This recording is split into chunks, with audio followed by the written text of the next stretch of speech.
Hello everyone. In the last episode, we learned about the connection between dynamic programming and Sanskrit prosody. But in this episode, we learn dynamic programming in more details. And instead of Sanskrit prosody, now we learn it through Western fantasy, Lord of the Rings. So let's recall the problem that we are trying to solve. We are trying to find a number fn, which is defined by this recursion. N equal to 0, then the value is 0. N equal to 1, it is 1. Otherwise, fn equal to fn minus 1 plus fn minus 2. It's a basic question, and if we try to solve this, we will try to find the value. So f2 will be, in this case, sum of 0 and 1, and then f3 will be 2, and f4 will be 3, f5 5, f6 8, and f7 will be 8 plus 5, 13, and so on. Now, for smaller numbers, it's easy. But when the numbers are large, let's say n equal to 100 or n equal to 50, it's not clear how to compute this.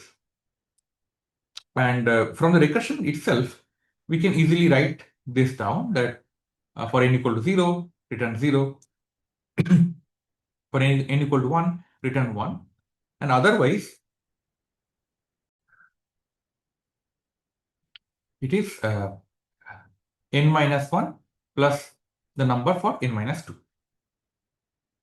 Now, the issue is this approach. If we look at the tree, even if we want to compute f7, it's a really large tree. For f7, it is first we are going for f6 and f5. To compute f6, we are going to f2 and f4. Then for f5, we are going to f4 and f3 and continues. Now, we know this number, Fibonacci number, is exponential in n. It's roughly its golden ratio number 1.62 to the power n. And as the output is fn, and the output, if you look at, it's coming from the sum of all these leaf nodes. So they are all f1. If you look at f1, there are 13 f1 because f7 equal to 13. So if we want to compute fn, there are fn number of f1 nodes. And it's a binary tree, so total number of nodes, not only leaves, is also order fn. So number of function calls that we're having is also order of fn, which is exponential in it, which is a large number, and it's too much time consuming. So we are stuck at this evil dark tree which in enormous in size, exponential, and we are trying to come out of this evil loop or ring where we are going from n, f7, then f6, and so on, and we are continuing in this loop. So what should we do? Our situation is like Frodo in Markwood Forest, and we will destroy this exponential tree and get out of this evil ring quickly. And for this, I gave a prompt to ChatGPT and it prepares very nice figure. So one approach is top-down approach to destroy the ring as well as solving our problem. So we plan first and we then execute. We prepare a memo, a list or table where we have the details of how to solve the main problem. We break it into smaller parts and then we execute the smaller parts one by one. And we follow this memo. And second case, it's a bottom-up approach. You start from the foothill and then you climb and reach the top of the modern mountain and then you destroy the ring. So it's a more start simple, build as you go, bottom-up approach, which is an iterative approach. So let us see in detail about the first approach called memoization. In this case, we are keeping track of all previously computed values. For example, in this, the memo function, we have already base case as previous case. Otherwise, if some entry n is undefined, then we compute recursively. And if it is defined already, we don't compute, we just return the value. So in this example, if we look at, we are starting with f7 and then we're reaching f5 and f6 and f5 and continuing like this. Now, once we have f2, we have the value and we put it in the table. So f2 is 1 and f3 is 2 and so on. So next time, when we reach f4, at that time, we already have filled up the table for f2 and f3. So I don't need to compute f3 again. I can directly read from the table and get the value and go on. So if you see this huge tree, we don't require anymore. We just need order n times. We're just calling each value let's say F3 only once. Once it is computed, we are not calling it again. We just read from the table. This is the top-down approach. And runtime, if you see here, there are two parameters. One is this table size, which is order n. And for each entry when you're filling up, we are having only two choices to look for, n-1 and n-2. In constant time, we can fill up the table.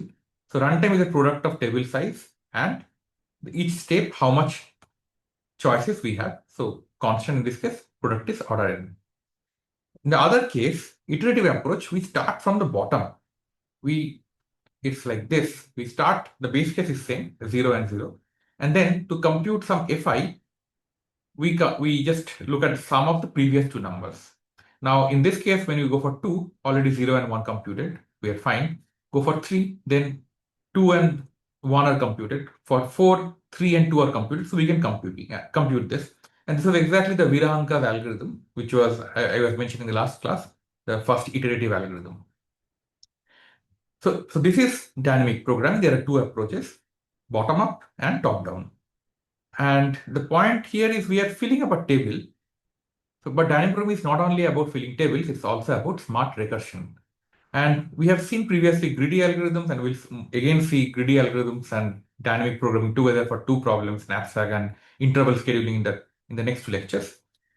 Normally, greedy algorithms don't work. So use dynamic programming mostly. And that is a message from this lecture. Now we'll talk a bit about elements of DP. What are the structures in DP? For what kind of problems we can apply DP? So first important property is optimal substructure. So if we have an optimal solution to a problem, it should contain the optimal solution of subproblems. So for example, for Fn, we needed Fn minus 1 and Fn minus 2. An optimal value of Fn minus 1 and Fn minus 2 is also used in Fn. And we'll see for some problems where this kind of properties are not true. So what we need is small but all. So we need to ensure that for the DP, we need multiple subproblems. So we need all subproblems such that we can fill up the entry. But if the number of subproblems are too large, they're not fix a problem. So we need all subproblems which are needed to fill up the entry, but they should be small, in the sense polynomial in number. Another interesting property is ordering and recursion. So recursion is the main creative part, and there we decide how to fill up the table. But then which entries to fill, the order is also very important. In the last case, it was trivial order. First, we fill up the F2 and F3, F4, and so on. But in other problems, we'll see, especially when the array is not one-dimensional, but multi-dimensional, it can be slightly tricky. So the table that we used here, or memo in this case, was an array, one-dimensional array. But we can use more complicated data structures. We'll see some examples like 2D or 3D. Sometimes even you can use tree or directed acyclic graphs and so on. So we have to build up appropriate table based on our requirement. Runtime is product of two factors. One, number of subproblems, and how many choices we look at for each subproblem. So in the Fibonacci case, there was total order n number of subproblems, F1 to Fn. And for each problem, we are looking at just previous two subproblems, Fn minus 1 and Fn minus 2. Only two. So overall product was constant times Fn, which was again order n. Now, when to use memoization and iterative approach? Personally, I prefer using iterative approach in most of my theoretical problems, but sometimes when you have implementation details, it's also important to know these different cases where they can be applied. So you choose memoization when the problem has sparse state space. So in iterative method, we actually fill up the entire table, say F1, F2, F3, and so on. All the entries were filled up. But in some cases, maybe you don't need all the entries for the top-down approach. You just need few entries. So state space is sparse, then you don't need to use iterative, but memoization is better. Or the dependency is very complicated. It's graph-based, some complicated dependency. So it's difficult to write down the iterative method. In other way, it's also very quick to write and implement the recursive definition.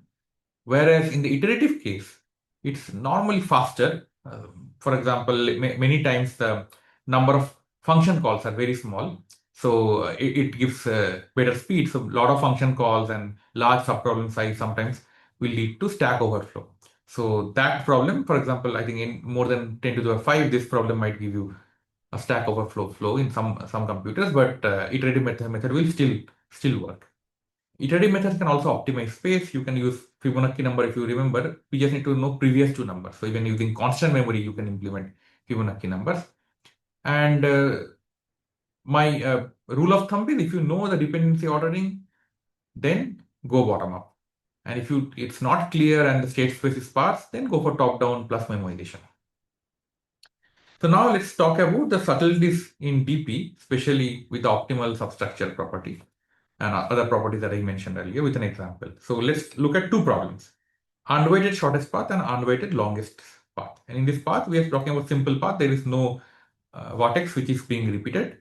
Path from U to V, which has fewer stages, is unweighted shortest path, or we call it USP. Another case is ULP, where our goal is to find the path which has most number of edges.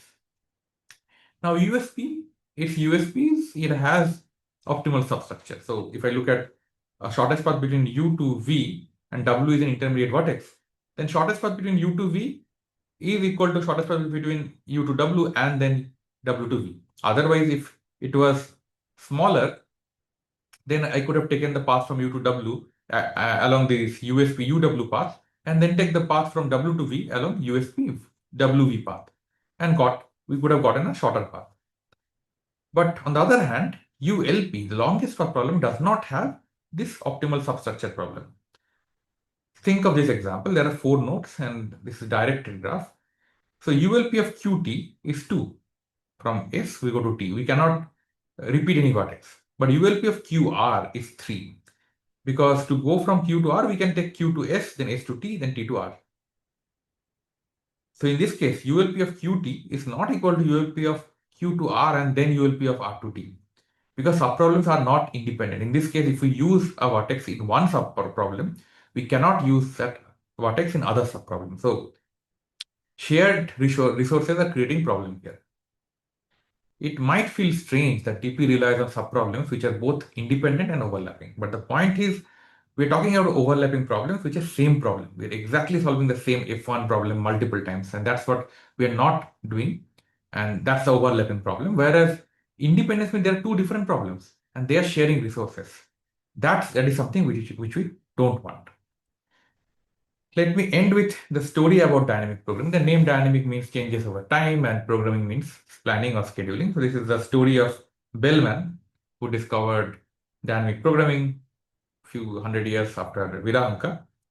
He mentioned that he chose a work named dynamic programming to hide the mathematical character of his work from his military bosses, who were actively hostile toward anything resembling mathematical research. Here the word programming means planning or scheduling, typically filling a table. For example, sports programs and theater programs are schedules of important events. So they are also programs.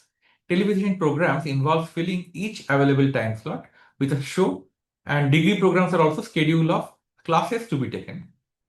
So these are programs, and the word dynamic was chosen because it's a multi-stage time-varying process, and also it's a very positive word, a marketing buzzword like dynamic personality and so on. So there is also some more story.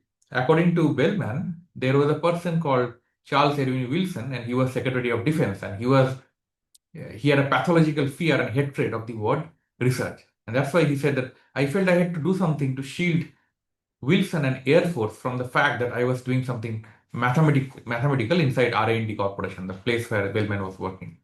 Though later it was found out that the publication of dynamic programming happened in 1952 and the person Wilson came in 53. So probably it was a little bit embellished. So this ends dynamic programming. Now I will talk about the references. DP is a central area in computer science algorithms, and there are so many different problems where we can use DP. So I'll suggest you practice a lot of problems from these books, any of these books. There are many problems. But for references reading, I will say I covered Fibonacci number and elements of DP from these resources. JE is Jeff Erickson's book. CLRS is Corman, Lazarson, Rivest, and Stein. TR is Tim Roughgarden.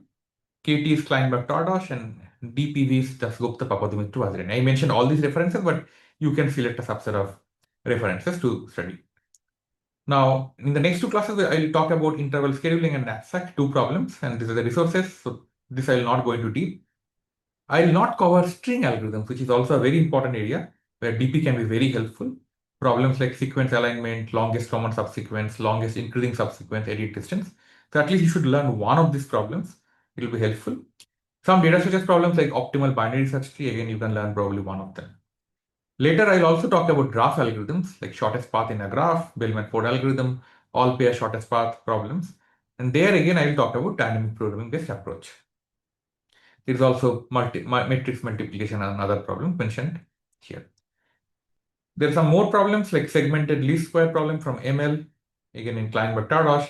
Some questions where DPs are slightly trickier, where in RNA secondary structure, DP is used over an interval, or independent set in a tree, where DP was used in a tree, or longest path in a DAG, where DP was in a DAG. You can probably check one or two problems to get a flavor that DP can be used beyond arrays.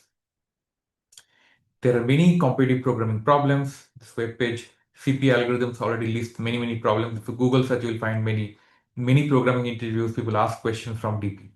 And not only exact algorithms that we're studying right now, in many other areas of algorithms, it is heavily used. For example, in approximation algorithms, which is one of my areas of research. This is a book by Williamson and Smash. As you see, there are chapters on rounding data and dynamic programming. And there are multiple applications of dynamic programming to obtain improved approximation algorithm. So with this, we end this lecture on dynamic programming. In the next two lectures, we'll see some examples, specifically weighted interval scheduling and knapsack problem. Thank you.